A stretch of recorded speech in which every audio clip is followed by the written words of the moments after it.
So ito mga kabekis ay madalas na tanong sa akin, Sir, nag-DIY ako ng power appliance, bakit yung relay ko napakainit? Normal po ba yon? So ito, andyan yung may-ari. Sir, shoutout po, galing pong QC. So ito, sabi ko kay Sir, bibidyoan namin, 20 minutes namin paandarin, walang patayan, dire-diretso. Ngayon, nahawakan natin yung relays. Umiinit ba o hindi? Sir, ikaw nga humawak. Meron siyang konti. So ang init nito mga kabekis is konti, natural po yan kasi may load na pumapasok. Ngayon pag yung relay nyo ay umiinit, na parang, yung init kasi, alam mo yung bata pa may lagnat sir, pag ganun kainit, hindi na po normal yon. Ganito po ang pag-testing ng Bosch relay para malaman nyo kung ano yung init nya.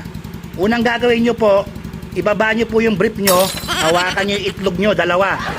Yung init po nun at saka yung init ng relay dapat parehas yon. Ganun lang po ang basihan ng pagte-testing ito.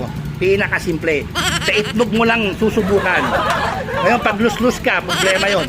Okay, maliwanag sa mga nagtatanong. Yun lang po ang ganyan basihan. Hindi po masyadong mainit yan. At pag nangyayari po yun, ibig sabihin, may mali ka sa power appliance method. Unang-una, may loose connection ka or peke ang ginamit mong materials, lalo na sa relay. Sa Shopee ko, umorder kayo, meron tayo noon. Doon nyo kunin, mga kabekis. Sa mga may alam, mga kabekis, no, itlog nyo lang ang sakalam.